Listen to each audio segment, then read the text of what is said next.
If you're trying to reach financial freedom through a business of your own and you're not using content, specifically YouTube, in the way that I'm about to share in this quick video, you're likely working way harder than you need to be and making less progress and definitely less money than you should be. And I realize this might sound counterintuitive because we think about content as something we have to do in addition to our business. But in reality, I want to challenge you to think about content as your business and consider the fact that if you just made more content, you would definitely make more money. I realize that is a bit of a hard stance to take, and so let me try to back it up. If you're new to the channel, my name is Lili, and this is where I document building my freedom-focused business and bringing you along with me. If you've been to the channel before, welcome back. I've been making content for 6 years, and I started out on my old channel, which focused a little bit more on my real estate investing journey and how I grew my net worth to 7 figures by getting 12 rental units. Now, I started this new channel, not for real estate, but to specifically focus on business and helping coaches, service providers, and consultants to also build businesses that give them time freedom, location freedom, and financial freedom. So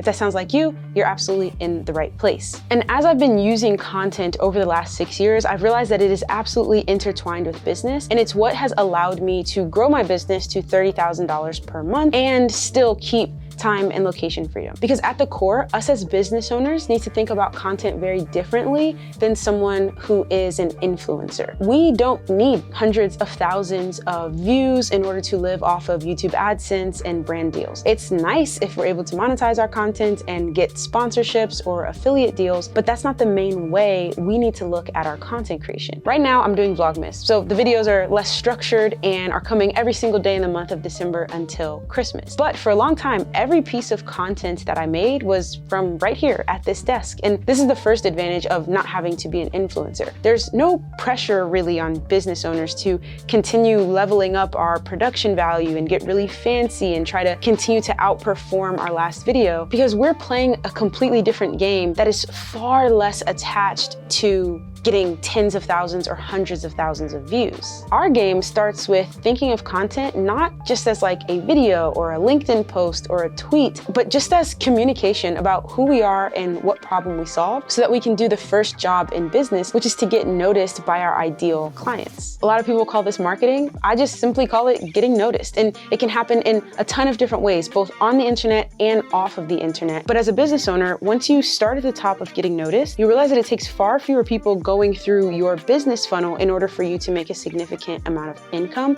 than if you just were making content as an influencer. You would need far more views to make the same amount of money. And that's because content is not there for views as a business owner. It's simply there to make your business better and to make your business easier. And if it also makes your business bigger, well, then that's just icing on the cake. It makes it better because of this concept called personal IP, or personal intellectual property. And I believe I first heard this from one of my favorite authors, Daniel Priestley, talking about the value of a company in this day and age is not in like physical goods. So during the agricultural revolution, value was in land. During the industrial revolution, it was in factories. But in today's day and age, it is in software and code. It's in intellectual property. And as a business owner, what makes your business valuable is your intellectual property. It's how you do what you do, how you solve the problems that people pay you to solve. And the process of making content, of just getting that personal IP out of your head and into a video or into an article or a blog or whatever it might be, makes your personal IP better. It helps you to organize those ideas and put them into a step-by-step process that someone else can follow. And so just by virtue of making content, even if it doesn't do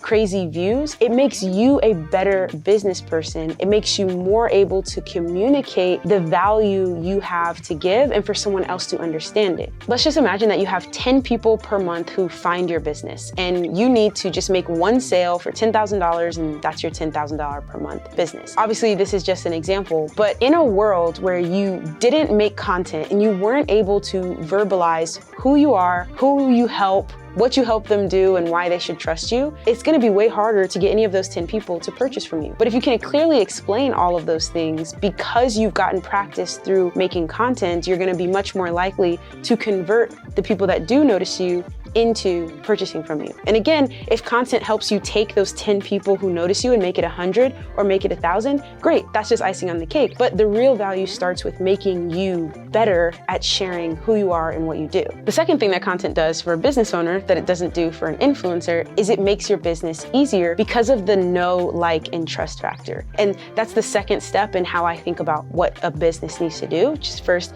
get noticed, second, get known, and then third, get paid.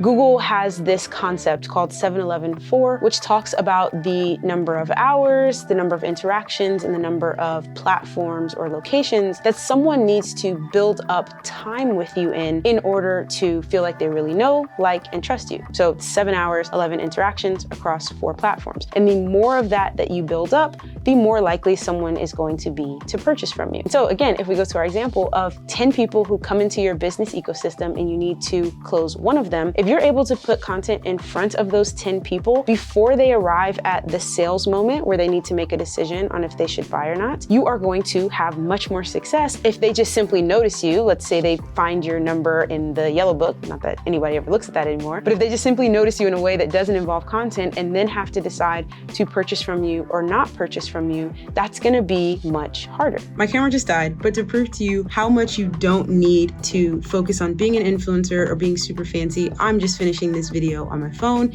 If you made it this far, drop the battery emoji in the comments and I will send you a link over to my school community where I'm also posting extra videos every single day called School Exclusives, which break down like really important business topics that maybe wouldn't perform well on YouTube, but will make you a lot more money. So you can just hit the link in the top comment to go straight to school, or you can drop the battery emoji. Let me know that you watched for this long and I'll send you an invite directly. Until tomorrow, thanks for watching.